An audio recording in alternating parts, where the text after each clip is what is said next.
Useful kitchen tips అయితే చూపిస్తున్నాను. వీడియోని అయితే ఫస్ట్ నుంచి లాస్ట్ వరకు చూడండి, కంపల్సరీ యూజ్ అవుతుందని చూపిస్తున్నాను. అలాగే ఇందులోనే ఒక మంచి రెసిపీ కూడా చూపిస్తున్నాను. టిప్ కానీ లేదా రెసిపీ కానీ నచ్చిందంటే ప్లీజ్ ఒక చిన్న లైక్ అయితే చేయండి. Hi friends, welcome back to our channel. ఇంకా ఫస్ట్ టిప్ వచ్చేసి మనం నార్మల్గా అయితే పిండిని జల్లించుకుంటాం కదా, జల్లించేటప్పుడు ఇలా చేతులు పెట్టి ఇలా జల్లించుకుంటుంటాం. ఎందుకంటే అందులో కొంచెం గడ్డలాగా ఉంటాయి కాబట్టి పిండి అనేది సరిగ్గా దిగదు కదా. అలాంటప్పుడు చెయ్యి పెట్టకుండా ఈ ట్రిక్ను ఒకసారి ట్రై చేయండి, చాలా బాగా యూజ్ అవుతుంది అనమాట. ఆ కాయిన్స్ అయితే ఉంటాయి కదా, 1 రూపీ కాయిన్స్ కానీ 2 రూపీస్ కాయిన్స్ కానీ వేసుకుని ఇలా పిండి జల్లించారనుకోండి, ఇందులో బబుల్స్ అనేవి బ్రేక్ అయిపోయి పిండి అనేది చక్కగా పోతుంది అనమాట. చూసారా ఎంత బాగా, అంటే బబుల్స్ అనేవి అసలు ఎక్కడ లేకుండా ఎంత చక్కగా వస్తుందో. ఈ ట్రిక్ని ఒకసారి ట్రై చేయండి, చాలా బాగా యూజ్ అవుతుంది అనమాట. ఈ ట్రిక్ నచ్చితే మాత్రం ప్లీజ్ ఒక లైక్ అయితే చేయండి.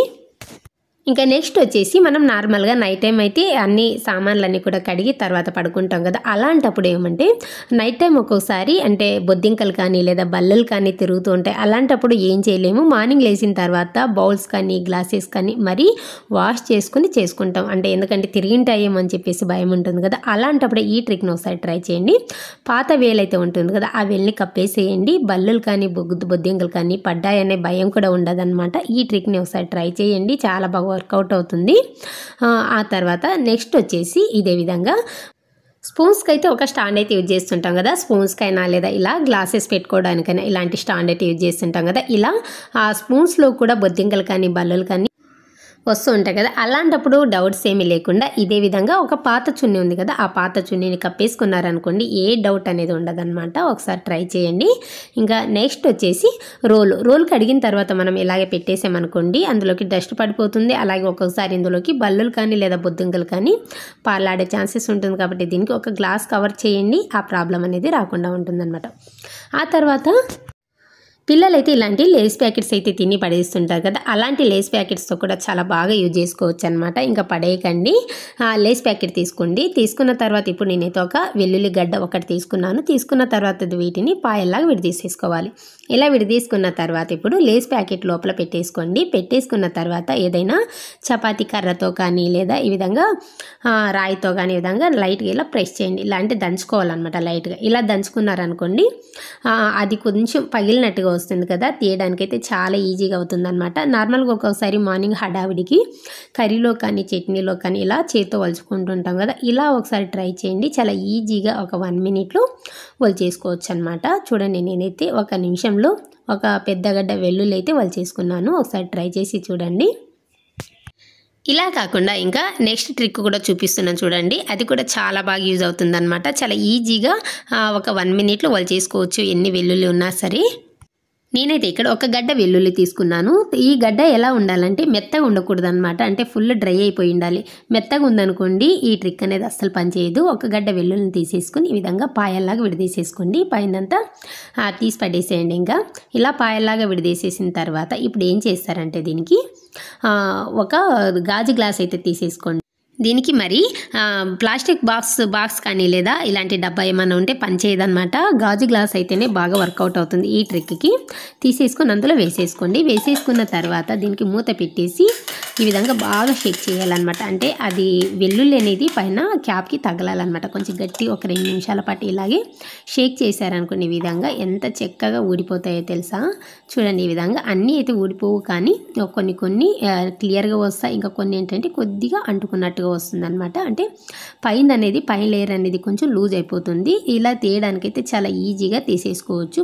పైన ఇలా తీసినా కూడా ఏమాత్రం కష్టపడకుండా తీసేసుకోవచ్చు అనమాట. ఒకసారి ట్రై చేయండి ఈ ట్రిక్ని కూడా.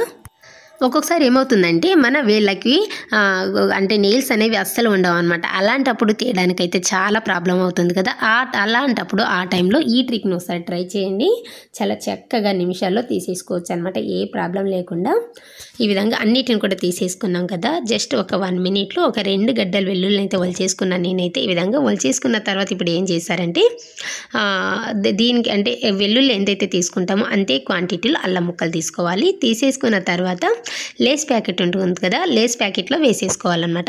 ఇలా వేసేసుకున్న తర్వాత ఇలా దంచుకోండి, ఒక అల్లం పేస్ట్ అనేది రెడీ అయిపోతుంది. నార్మల్గా మనం మిక్సీలో వేసుకున్నా కూడా ఈ టేస్ట్ అనేది అస్సలు రాదు. ఒక్కోసారి అప్పటికప్పుడు దంచుకొని వేసారనుకోండి, కర్రీస్ కానీ ఏమన్నా నాన్ వెజ్ కర్రీస్ కానీ చాలా టేస్టీగా వస్తాయి. కదా. అలాగే ఇంకొకటి ఏంటంటే మనం రోట్లో దంచుకున్నా కడగాల్సిందే, అలాగే ఇలా కౌంటర్ పార్ట్ కింద మీద దంచుకున్నా కూడా అక్కడ కూడా కడగాల్సిందే. అలాంటప్పుడు ఇలాంటి లేస్ ప్యాకెట్ కవర్స్లో వేసుకొని దంచుకున్నారనుకోండి కడిగే పని అయితే లేదు. ఇప్పుడు ఓపెన్ చేసి చూపిస్తున్నాను చూడండి ఎంత చక్కగా నలిగిందో, చాలా బాగా యూజ్ అవుతుంది ఈ ట్రిక్ అయితే, ఎంత ఫ్రెష్గా అనిపిస్తుంది కదా. సో ఈ విధంగా అంతా కూడా ఒక బౌల్లో వేసేసుకుని ఇప్పుడు దీన్ని పడేయడం అంతే కదా. టైం సేవింగ్ టిప్ అని కూడా చెప్పుకోవచ్చు, ఇదొకటి, కడిగే పని లేదు. కాబట్టి ఈ టిప్ యూస్ఫుల్ అనిపిస్తే మాత్రం ప్లీజ్ ఒక చిన్న లైక్ అయితే చేయండి. ఇంకా నెక్స్ట్ టిప్ వచ్చేసి మనం నార్మల్గా పెన్స్ యూజ్ చేసిన తర్వాత అందులో ఇంక్ అంతా అయిపోయి ఉంటుంది, అలాంటప్పుడు పడేస్తుంటాం. అలాగే దీనికి ఉన్న క్యాప్స్ అయితే పడేస్తుంటాం కదా, అలా పడేయకుండా ఈ క్యాప్స్ని చాలా బాగా యూజ్ చేసుకోవచ్చు అనమాట. అది ఎలాగో చూడండి. పెన్ క్యాప్స్ని పక్కన పెట్టేసుకోండి. ఇప్పుడు నార్మల్గా మనం బట్టలు ఆరేస్తుంటాం కదా, ఒక్కొక్కసారి క్లిప్స్ అనేవి షార్టేజ్ వస్తుంటాయి, ఒక్కొక్కసారి అస్సలే ఉండవు. అలాంటప్పుడు ఏం చేస్తారంటే ఇలా పెన్ క్యాప్స్ ఎన్ని ఉంటే అన్నీ తీసి పెట్టేసుకోండి, పడేయకుండా నెక్స్ట్ టైం నుంచి. అలాంటప్పుడు ఈ విధంగా పెట్టేసుకోవచ్చు అనమాట. నార్మల్ క్లిప్పుల లాగానే చాలా గ్రిప్ అనేది చాలా బాగుంటుంది, అసలు కిందకైతే పడిపోవు. ఈ టిప్ నచ్చితే మాత్రం ప్లీజ్ ఒక లైక్ చేయండి. జొన్న రొట్టె అలాగే చపాతీలోకి చాలా తక్కువ మసాలాలతో అలాగే చాలా తక్కువ నూనెతో ఈ కర్రీని ట్రై చేయండి. బీరకాయ మసాలా కర్రీని చాలా టేస్టీగా ఉంటుంది, చాలా టేస్టీగా చాలా ఈజీగా కూడా ప్రిపేర్ చేసుకోవచ్చు. నేను తీసుకున్నదైతే ఒక 1/2 kg వరకు బీరకాయలు తీసుకున్నాను. ఈ బీరకాయలను ఒకసారి బాగా క్లీన్ చేసేసి పైన పీల్ అంతా తీసేసేయాలి. తీసిన తర్వాత ఈ విధంగా ఒక 4 భాగాలుగా కట్ చేసేసుకోండి. ఇలా కట్ చేసుకొని పక్కన పెట్టుకోండి. ఇప్పుడు దీనికి మసాలాను ప్రిపేర్ చేసుకుందాం.